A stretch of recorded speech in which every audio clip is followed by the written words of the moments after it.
What's up, everybody? How we doing tonight? Good to hear. Good to hear. I just started a new job, and you know, I'm landscaping now, back to the old grind. So if I suck tonight, blame it on me starting this new job and not having anywhere near as much time I'd like to think about comedy. But if I'm good, you know, I'm a fucking genius, so you know, no excuses for my greatness. So I've noticed that a lot of musicians use elements of comedy in their music, but not too many comedians use elements of music in their comedy, and I'd like to change that. So the way I'm going to introduce several of my jokes tonight is the way that hardcore frontmen introduce their songs. If you've ever been to a hardcore show, you'll notice that the singer takes the microphone and goes back and forth across the stage before he tells you what the song, telling you what the song's about before they actually do it. So that's what I'm going to do for you right now. Here is my hardcore intro for this joke. All right, this next joke is about how fucking hilarious everyone is. You know, some people look at me and they think because I'm not walking around all day quoting Will Ferrell movies that I'm not a funny comedian. Well, let me tell you something, guys. Making your idiotic friends at work laugh quoting fucking movies is a lot easier than preparing material for an audience. All right? This next joke's called LOL. I've never heard that one before.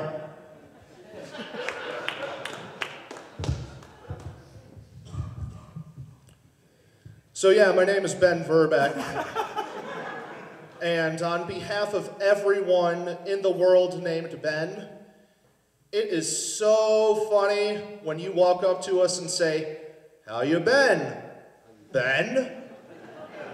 "What's up, Benjamin Franklin?" Or my favorite, "Hey, Ben Dover."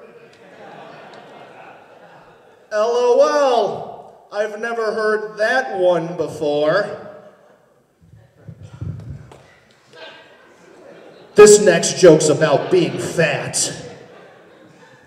I'm not proud that I'm fat. Who is? All right? But who are we to judge people by what they look like?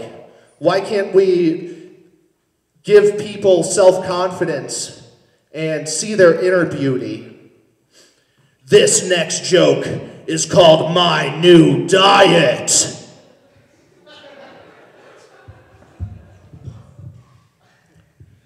I've always been kind of fat, you know. When I was a kid, when doing Boy Scouts, I'd go around collecting cans, and, I'll admit it, I snuck into the alleyway and cranked open a can of SpaghettiOs with meatballs, and I'd fucking scarf them down. But, I've been trying to lose like 40, 50 pounds for like years now, and nothing that I've done, which is pretty much nothing, has worked. So I decided, I'd go to my doctor's office and ask for a gastric bypass surgery. And so I go to my doctor and he says, actually, those are only for people whose lives are in danger because of how obese they are. But I've got this great new diet and exercise plan. Seems to work for a lot of people. So, I took it back home, I looked at it, and I thought to myself, what the hell, why not try gaining 130 pounds so I become morbidly obese so I can get this gastric bypass surgery done, I mean, summer's right around the corner, I gotta look good with my shirt off.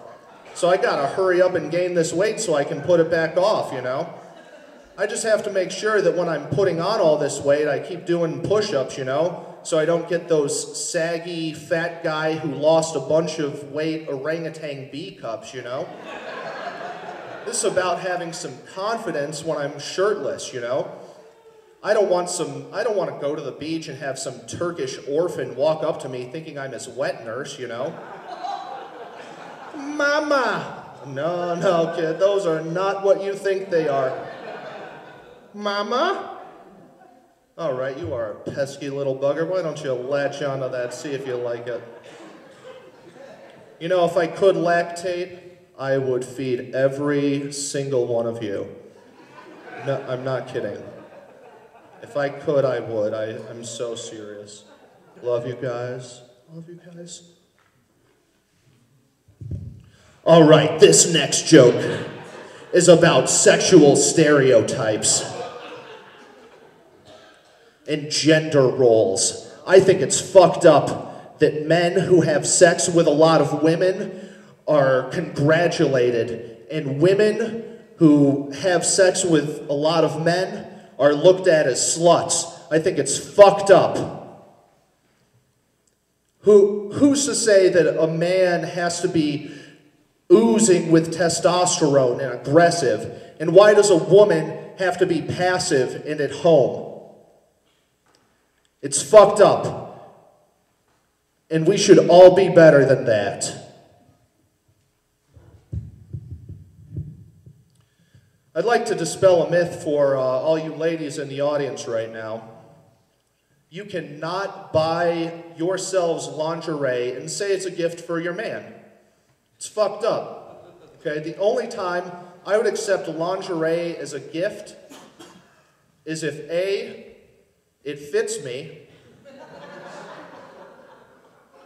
and I really, really hope we're not the same size, or B, it's a pair of panties that you were wearing when I seduced you and got sopping wet with womanly fluids. Just get it in a Ziploc bag real quick, or else it'll lose that scent. That's the gift that keeps on giving. Ladies, you want to do something for yourselves and say it's for your man? 2 words, Botox labia. A couple quick injections. You can have the taut firmness that you once had when you were 15 years old. Not that I've ever thought about that. Actually, I'm just kidding about all of that. I think, you know, what I think is really attractive on a woman is just a prominent labia minora, just fucking flapping in the wind. Beautiful. The problem is, you know, you got the prominent labia minora. You know, guys, when you're having sex, you know, if you're not going balls deep, you're not even doing it, am I right? But, you know, like when you wear a condom, like, it's not going to cover your balls, so you're still going to get all that, like, you don't know this chick, you know, she could get disease all over your nuts, you know what I mean? That's why I've invented fuck flaps. It's like mud flaps for your balls, okay? Come in 2 different styles. One, the naked woman, or you can also get Yosemite Sam with the guns, but instead of saying fuck off, it says come on. You know, sometimes I wish I was a woman. If I was a woman, I would be a surrogate mother all the time. I mean, $50,000 for 9 months of work? Give me a fucking break. You know how hard it is for a man to make $50,000 with his sex organs? You know how many fucking deposits in the sperm bank have to be made for $50,000? In 4 years, a woman can net 200 grand just for having babies. 200 grand, that's 4,000 deposits at the sperm bank. So basically, you know, women's sex organs, which are useless without ours, right? You know, it's just like blood and fucking whatever. I'm not a biologist, but you know, basically women's sex organs are like mint condition Roberto Clemente rookie cards, and our sex organs are like fucking a 92 Donruss set, you know? Like, fuck that. So that's why I say we raise the price of jizz, right? Raise the price of jizz. Raise the price of jizz. Raise the price of jizz. Raise the price of jizz. All right. Didn't catch on like I was hoping it would, but maybe next time, Pueblo, maybe next time.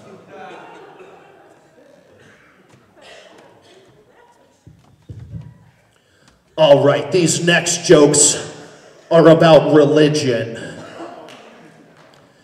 Now, don't get me wrong, I think spirituality is a wonderful thing to have. I believe in God. Who couldn't with the natural miracles that exist on this earth? Where I think religion is fucked up is in the church. Why are these handed down dogmatic rules, how are they still effective in this modern world? It's fucked up, and I think we're all better than that.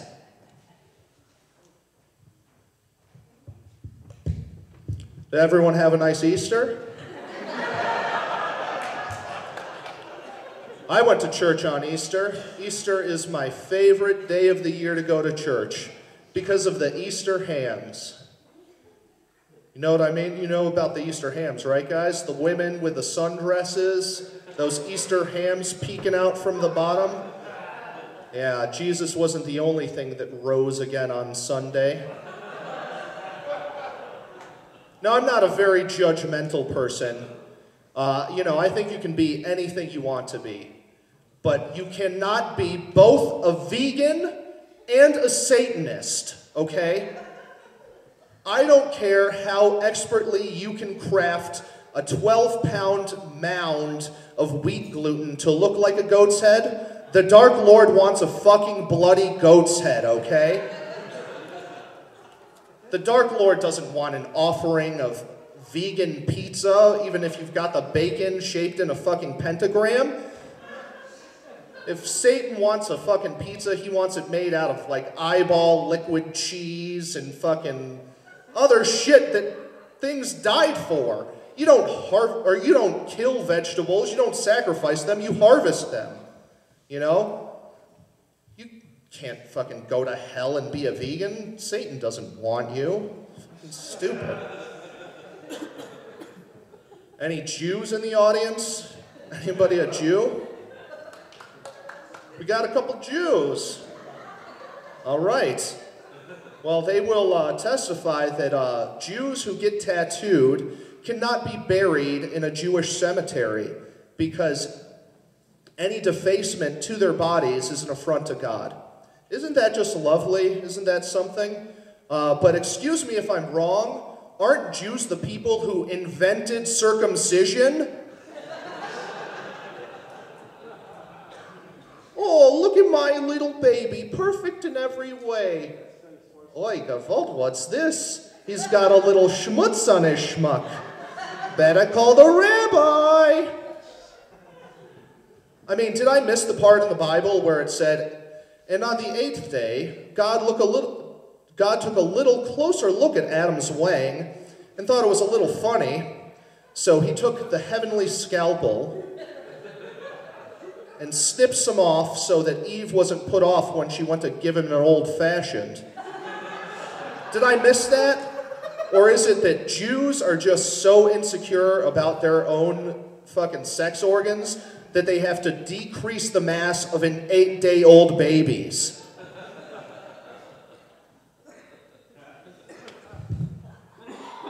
These next jokes are about homosexuality.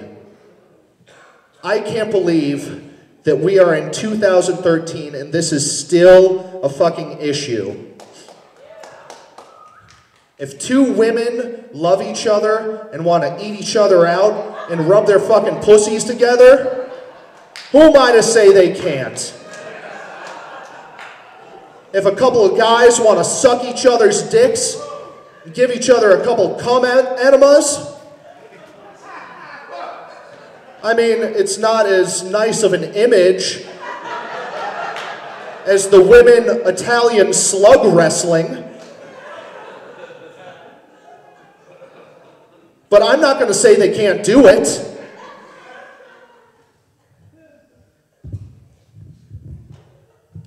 If cloning was legit, I would get gay with my clone all the time.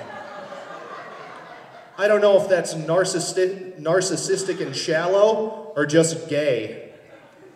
Because I'd like to think it's perfectly normal, but I'm probably way wrong in that. A lesbian with a great ass is like a $1,000 bong at the head shop. Great to look at, but you know it's going to take way, way, way too much work to hit it. So just leave it be. Now, I think, you know, it's 2013. We need to stop with these derogatory slurs, okay? I mean, even, you know, I used to think it was a choice, but, you know, even if it was, it doesn't make it right. So we've got to stop calling people this word, okay? So please, just don't use the word mouth breather anymore. It's just wrong. It makes me feel dirty just saying it. Ugh, mouth, ugh. I mean, but if, you know, if being gay was a choice, I would totally choose to be gay. Because, I mean, you know, who doesn't love a fucking gay guy, you know? If I was gay, you guys would be, like, rolling in these aisles and shit because I'm a fucking gay stand-up comic.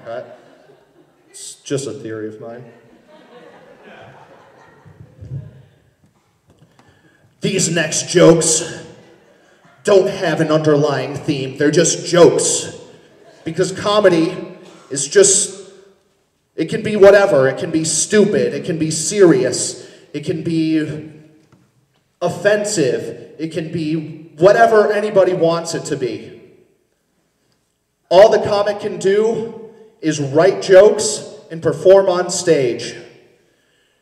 You are the people who make it happen. So thank you for your attention and coming out here tonight. Please give yourselves a round of applause.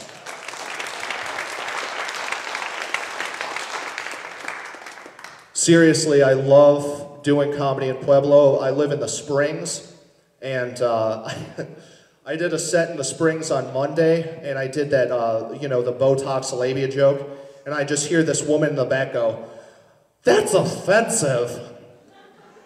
And, you know, my mic died. It was a shit show. But anyways, you know, I don't tell that woman what I think's offensive about her. You know, her fucking shitty Walmart perfume. Like, fuck that woman. Whatever. I love Pueblo. That's the point. Thank you, fucking Pueblo!